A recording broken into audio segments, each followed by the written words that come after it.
There was that one place I always thought about, and I just wanted to be there with you. The place that no eye has ever seen, the place that no heart has ever perceived. I had a great feeling inside of me.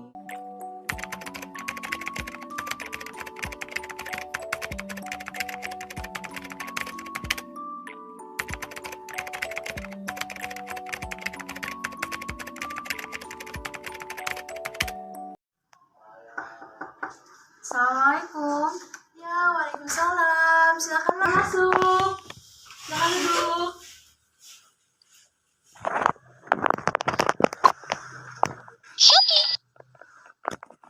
Wah, Ibu sangat senang bisa bertemu dengan Mbak. Bagaimana kabarnya Mbak? Alhamdulillah, kabar saya baik, Bu. Alhamdulillah kalau baik. Sebelumnya Ibu mau memperkenalkan diri Ibu terlebih dahulu, apakah boleh? Silakan, Ibu. Baik, kalau boleh.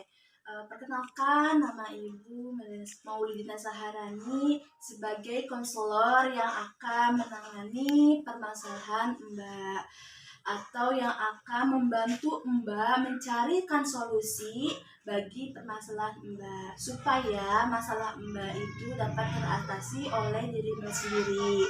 Di sini saya akan hanya membantu. Jadi dapat mengerti? Ya. Oke, boleh perkenalkan diri Mbak terlebih dahulu. Baik, nama saya Sabina.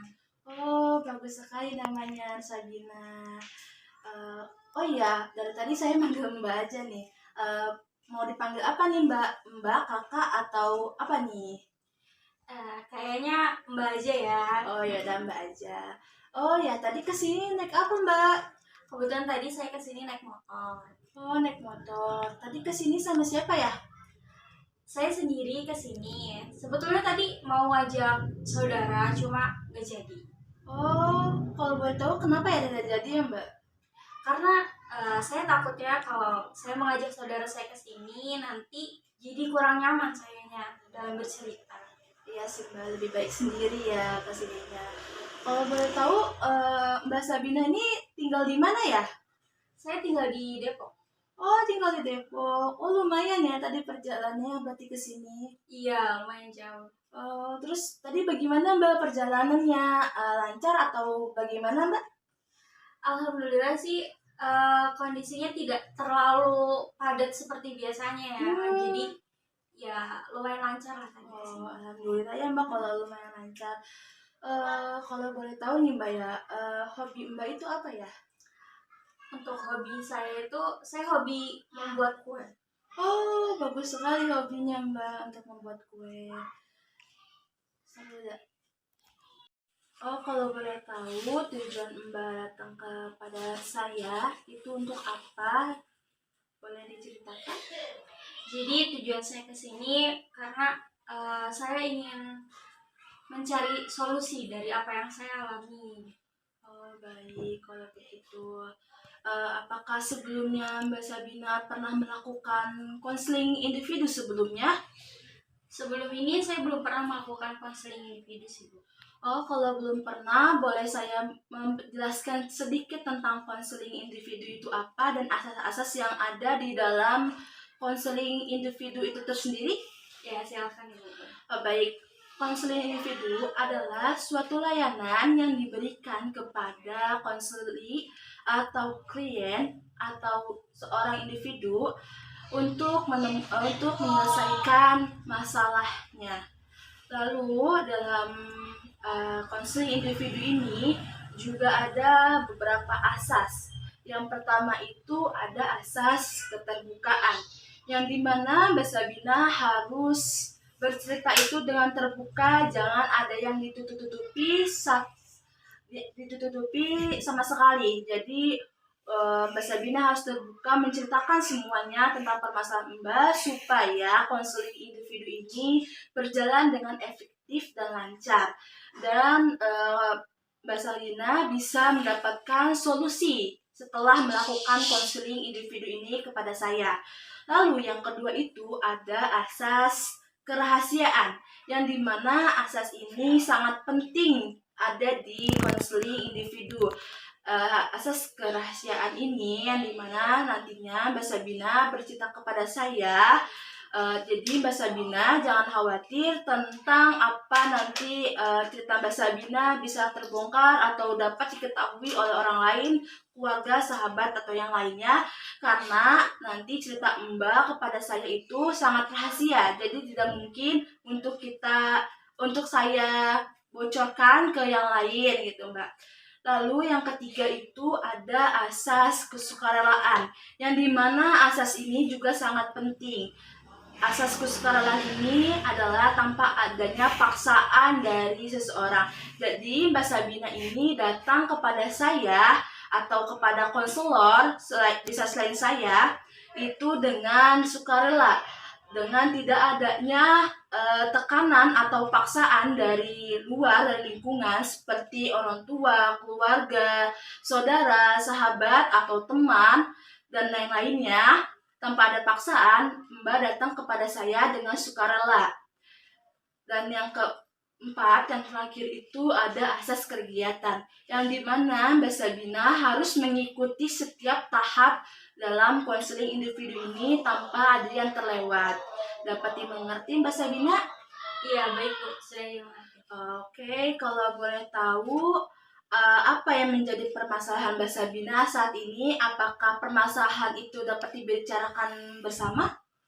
Saya rasa bisa untuk dibicarakan. Oke, kalau gitu apa boleh tahu permasalahan Mbak itu sebelumnya itu seperti apa? Tapi sebelumnya ini tolong banget dijaga ya Bu rahasianya. Oh ya, baik, sangat akan dijaga kerahasiaannya karena seperti yang tadi saya bilang sebelumnya yang saya jelaskan, kalau di konseling ini ada asas kerahasiaan yang dimana semua cerita dari klien atau konseli itu sangat dijaga oleh konselor. Seperti itu Mbak. Jadi saya boleh tahu sebelumnya permasalahan Mbak Sabina itu apa? Sebenarnya jujur Bu, untuk menceritakan ini saya merasa bingung dan sedih gitu Bu.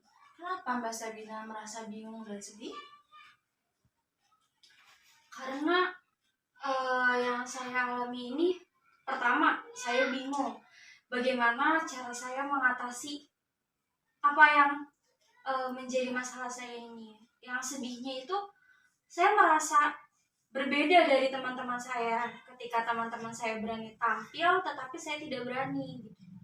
Oh baik, jadi Mbak Sabina itu tidak perlu bingung karena saya di sini akan membantu Mbak Sabina untuk menyelesaikan masalah dan membantu Mbak Sabina ini menemukan solusi atas permasalahan Mbak.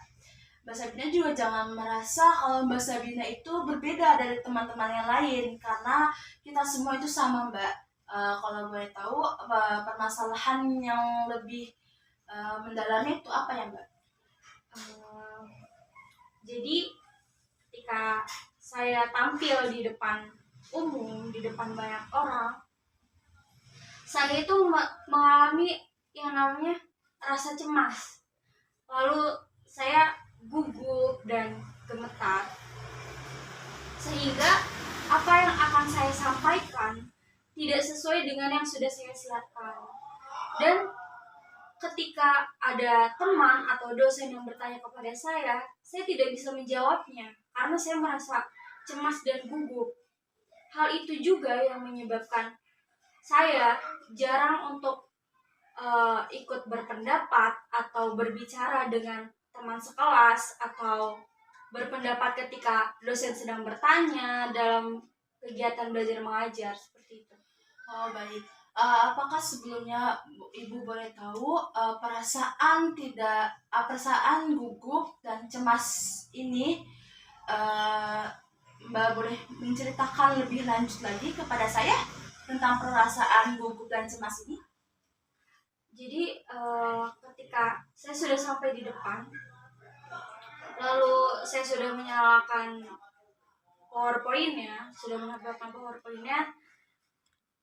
itu yang saya rasakan adalah saya gemetar, lalu keringat dingin, sehingga saya kata-kata yang keluar dari mulut saya tidak sesuai dengan apa yang benar-benar ingin saya sampaikan gitu. Dan kadang mulut saya itu terasa kaku gitu, tidak bisa berbicara apa-apa jadinya. Di depan itu hanya diam dan seperti orang bingung gitu. Baik, kalau begitu apakah apa yang menyebabkan Mbak Sabina ini merasa cemas yang berlebihan dan rasa gugup ini? Sejujurnya saya ini ada punya trauma masa lalu ketika saya melakukan presentasi, berbicara di hadapan banyak orang gitu. Kalau gitu sebenarnya Mbak, kalau kita gugup atau memiliki kecemasan itu sebenarnya hal yang wajar karena manusia itu memerlukan kecemasan. Tetapi kecemasan itu juga ada kadarnya. Jadi kalau misalkan kecemasan itu masih biasa saja saat kita ingin presentasi itu merasa gugup, gemetar, itu sangat hal yang wajar karena kita cemas akan nanti kedepannya seperti gimana apa. Tetapi kalau misalkan kecemasan itu sudah berlebihan atau tidak bisa kita kontrol, itu harus ditindaklanjuti lagi kepada yang lebih profesional. Saya tidak bisa menangani untuk kecemasan yang sudah tidak bisa ditangani. Apakah kecemasan Mbak ini masih bisa ditangani atau bisa di-handle oleh Mbak? Kalau saya merasa terkadang masih bisa saya handle, cuma kadang-kadang juga kalau misalkan audiensnya terlalu banyak, jadi saya terfokus pada audiens dan apa yang dipikirkan oleh audiens ketika saya tampil, ketika saya presentasi gitu. Saya juga pernah mengalami hal serupa dengan Mbak saat saya pertama kali presentasi di depan kelas. Saya merasa tidak percaya diri dan saya tuh gugup, tetapi saya harus bisa fokus kepada materi yang kita akan sampaikan supaya kita bisa percaya diri atas apa yang akan kita presentasikan. Kita juga harus bisa menampilkan yang terbaik supaya kita tidak malu di depan audiens. Jadi kita harus berfokus kepada materi. Jadi kita jangan memikirkan audiens supaya kita bisa percaya diri. Lalu kalau begitu, kalau misalkan saat presentasi atau dapat pertanyaan dari dosen, apa yang Mbak Sabina lakukan saat dengan keadaan seperti itu? Ketika saya sedang mengalami rasa cemas itu, ketika ada yang bertanya atau dosen memberikan pertanyaan, saya jadi tidak bisa menjawabnya. Jadi kayak saya hanya diam di depan tanpa bisa menjawab apa-apa. Sedangkan ketika saya tidak sedang berada di depan atau misalkan sedang dalam kegiatan belajar mengajar seperti biasa, ketika ada pertanyaan itu, saya mampu menjawabnya, tetapi tidak bisa saya utarakan secara langsung.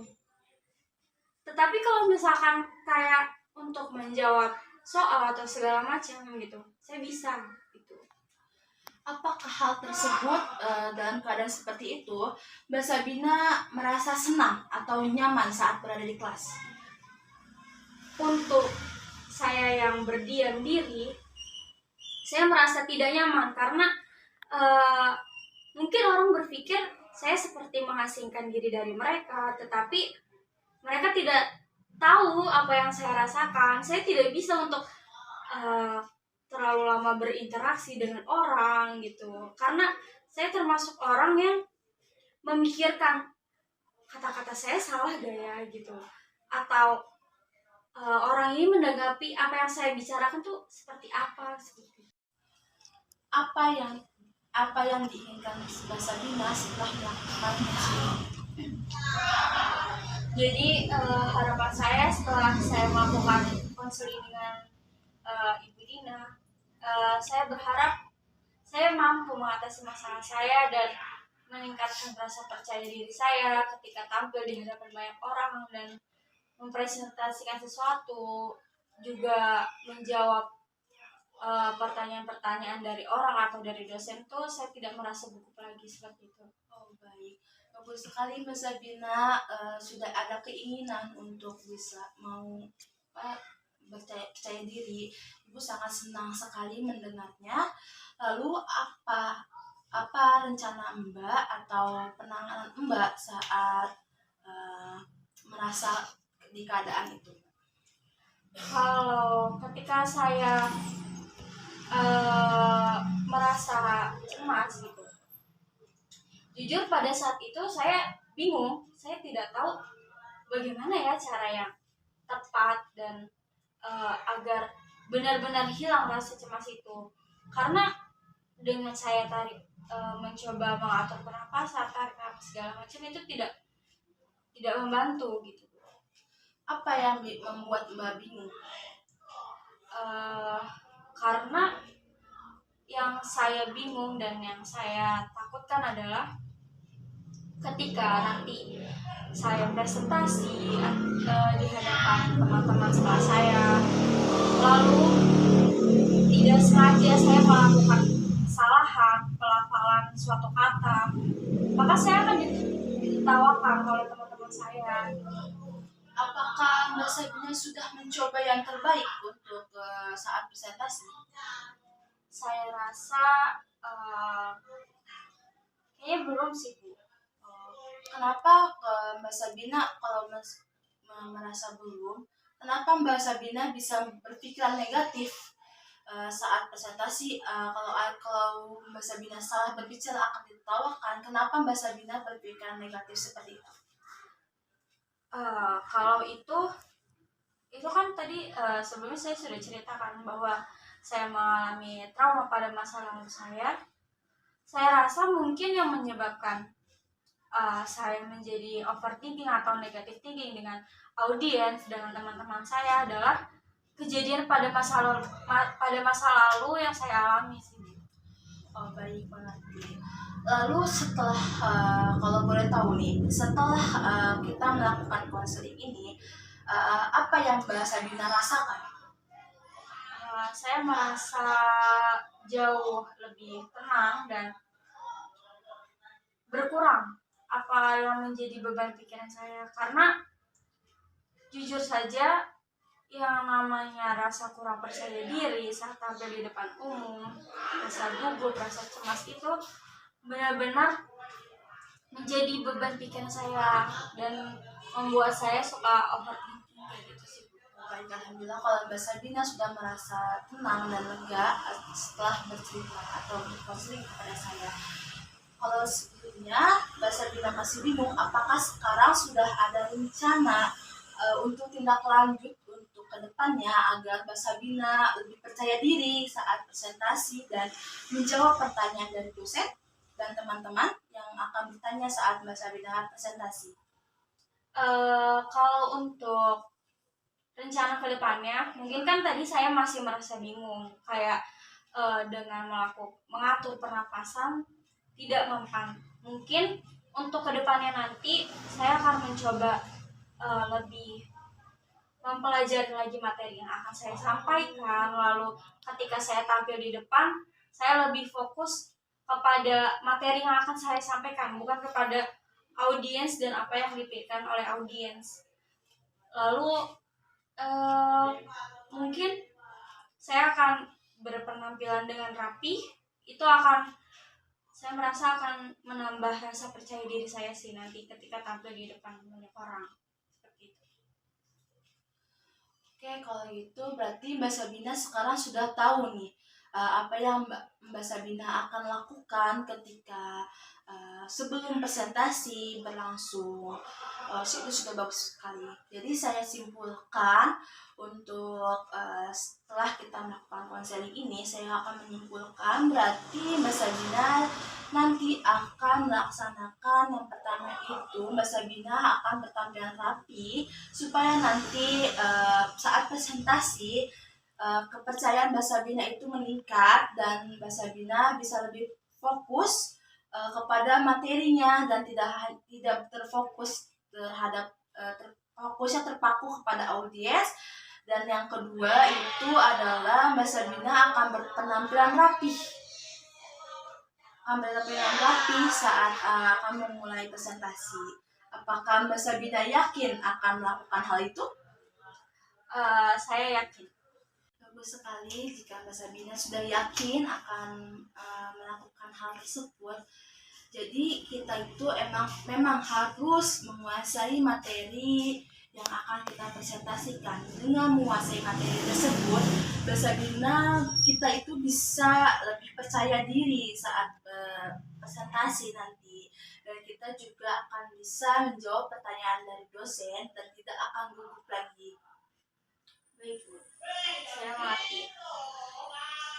Oke, kalau begitu mungkin Mbak Sabina berpikir kalau semuanya itu harus sempurna. Sebenarnya tidak harus sempurna karena memang setiap manusia itu mempunyai titik kelemahan dan kesalahan. Oh, jadi seperti itu ya, Bu. Jadi saya tidak boleh berpikir kalau semuanya itu harus berjalan dengan baik dan sempurna. Iya, seperti itu. Jika memang Mbak Sabina tidak mengerti dengan materi tersebut, Mbak Sabina bisa mendiskusikan kepada dosen atau dengan kakak tingkat Mbak Sabina tentang materi yang mungkin kakak tingkat Mbak Sabina sudah mempelajarinya. Dan saat Mbak Sabina tidak bisa menjawab pertanyaan dari dosen atau teman-teman yang lain, Mbak Sabina juga jangan gugup menjawabnya. Mbak Sabina bisa bisa meminta bantuan kepada teman-teman yang dapat menjawab pertanyaan yang diajukan oleh teman-teman atau dosen kepada Mbak Sabina. Jadi Mbak Sabina tidak perlu gugup saat presentasi atau menjawab pertanyaan tersebut. Jadi seperti itu ya, Bu. Jadi saya tidak perlu gugup lagi ya, Bu, untuk menjawab pertanyaan. Ya, seperti itu. Asalkan Mbak Sabina mau berubah dan giat belajar ke depannya, insya Allah ke depannya Mbak Sabina akan lebih percaya diri saat berada di depan kelas.